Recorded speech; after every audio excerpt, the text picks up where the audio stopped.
Good afternoon, everyone. Welcome back to Action for the Soul. This week's Parsha is Parsha Beha'alotecha.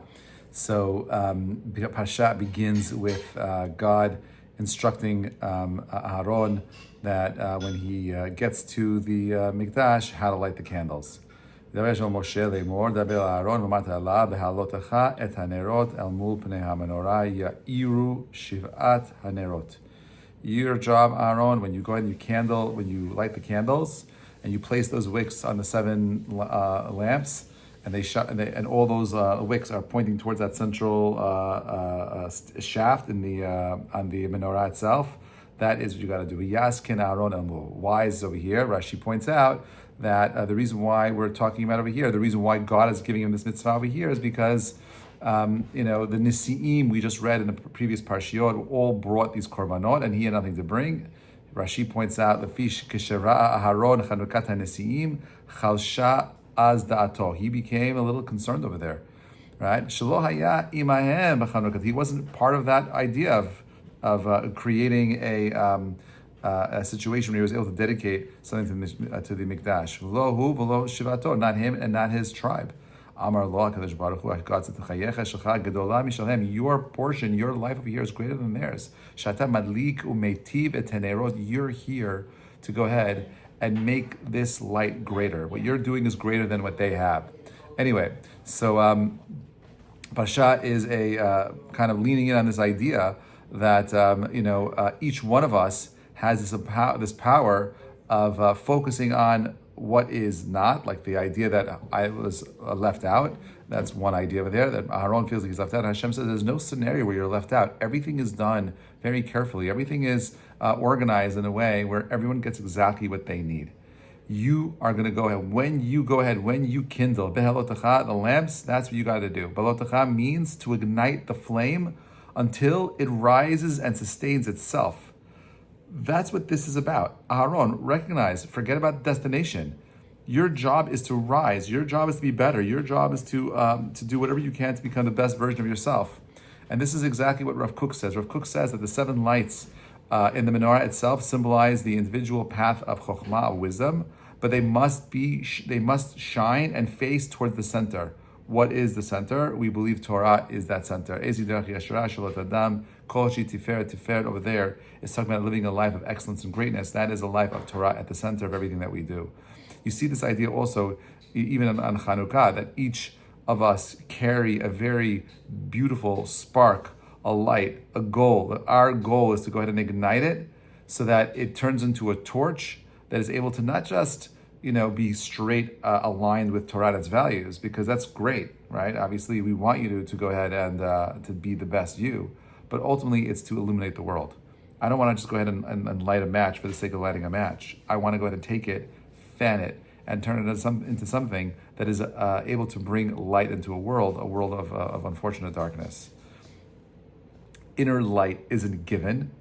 Inner light has to be kindled. It has to be nurtured from within. It's a slow process. Think about what happens in the menorah.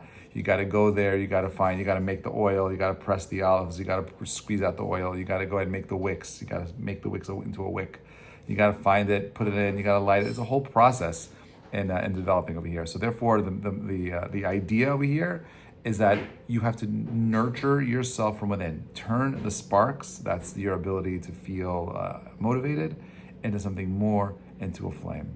So we know that Miriam later in the Parsha dies, but before we even get there, I want to add something else. The Parsha tells us that the people wept, right? They wept and they were crying about the fact that they had no meat. Who will give us meat? We want meat. I totally relate to this on a very deep level. I love meat. I love my protein. I love eating things that eat other things. Anyway, so what are they complaining about? The Chachamim point out that they are basically telling Moshe, we no longer want to eat the man. We don't want the manna from heaven. We want to be able to eat the same things that everybody else does. We don't want to be on a spiritual diet. We want to have that meaty, earthy, proteiny stuff. And we don't want to live on the spiritual diet anymore. Okay, so they basically reject the free, pure manna. And instead, they're talking about their cravings of Egypt's bland food, bland culture, bland comforts. Now, their complaint is an expression of the spiritual immaturity that they had at this point. They were still stuck in Egypt, stuck in a world without moral growth, without moral responsibility. They did not want to be forced into a spiritual growth. They didn't like it. And this is a negative. This is them leaving V'yiben Tzara and Aaron. They leave from Har Sinai, and the second they leave, they weren't even prepared. This is a deep idea, meaning they were standing at Mount Sinai and they're leaving from Mount Sinai. As a result of them leaving from Mount Sinai, they'd say, we no longer want spirituality. This is true for all moments of spiritual growth. Naturally, we're afraid of growing spiritually.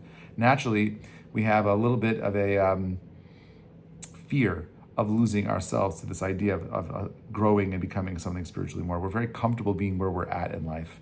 And that's unfortunate. The Parsha is reminding us that our inner flames dim when we chase chitzoni, external comforts. Instead of returning to internal light, we lose ourselves. So you have a whole entire generation that wants to eat this meat, and God says, you want to eat meat, you'll be eating meat nonstop. It's going to come out of your noses, out of your mouths, out of your ears. You're going to have it all over the place. And that's not what God wants. God is giving you an opportunity for growth, and you're rejecting that growth. You're saying, no, I want to be more material. You're missing the point. You lost out on understanding what the message of Har Sinai is. And then the Parsha goes into the story of Miriam, of her speaking Lashon Hara against Moshe. There's a tremendous amount of divine retribution and rebuke against her. She's judged based on her outward behavior. She's complaining about the fact that how does Moshe, separate himself? That's not part of his inner greatness. He should be with his wife, and so on and so forth. Now, what's interesting is that why is she complaining? She's the greatest person in the world. She has prophecy. She understands who Moshe is. She understands what the mission is. She understands what the job is. She understands what his responsibility is. Why does she go ahead and come out and speaking negatively? She knows the laws of Lashon Hara. Now, I'll say it like this. Judgment, when you judge someone, it manifests in a spiritual illness called tzarat. When you are unable to see that each person has their own unique mission, and instead of saying, hey, if I could do this, then why can't they do that? We're all exactly the same. We're not. Each of us has our own spiritual mission. Some of us are supposed to be more spiritual, some of us less spiritual. But the one thing that we all have to have in common is we're all growing. Moshe, for his level, what he was doing was the right thing. Right? He needed to be in a state where he was constantly aware. God never told him to separate from his wife. There are a couple of things that Moshe did that God agreed with him, and this is one of them. Moshe agreed with him when he separated with his wife, and he also agreed with him when he broke the luchot. These are the two things that God did not tell him to do. What he did, God said that was the right response under the circumstance. True spiritual fire is invisible. Speaking without insight, speaking without understanding, dims your own light and harms everyone around you. She got tzarat, Aaron got tzarat. It's a super destructive force speaking negatively. Think about what's happening right now, these riots. The riots in LA and Chicago and Boston and New York last night, all these things that are going around the country come from several things. Number one is lack of hakarat tov, lack of gratitude for the amazing things that we have going on in the world that we're in right now. It also comes from this idea of just not recognizing that there's different things for different people. We all want the same. We all want to be equal. Equality doesn't work like that. We can never all be equal. Some of us are born with more talents. Some of us are prettier. Some of us are more handsome. Some of us are more charismatic. We're all different. Our job is to be us. The menorah is about lighting the inner flame, looking within ourselves, and allowing that part to grow into something more profound and beautiful. That's what we're here for. And it's interesting that this is the same Parsha that ends with Moshe was the most humble, he was more humble than any man on the planet, right? Despite his ultimate greatness, his humility defined him. Something that maybe Miriam was lacking. She didn't have the humility to say, maybe he's different, we're all the same, and therefore I would do this, he should do that, right? That's where Miriam makes her mistake, and this is part of Moshe's excellence, his greatness. He was more humble. The humility allows one to open himself up to other possibilities, listening to other arguments, being in a space where they're able to understand that there are different ways of looking at the world, that we don't understand everything. Moshe's breakdown in Beha'alotecha shows that greatness lies in his selfless leadership. He hears the Jewish people complaining, I don't want the man. He hears about Miriam talking about him. He has to pray for her that she gets healed from her tzarat, from her leprosy, and still he is always on par. He's there doing exactly what he needs to be doing. According to Rav Kook, he says true humility is spiritual clarity, knowing your worth is a divine gift, not ego. Therefore, the brightest flame, it's not loud, it's quiet, steady, bright, and open to God. It's willing to share, it's willing to take life from other people. It's not there to go ahead and blind everyone. You're there to go ahead and enhance the world around you. So let's kind of like tie it all together.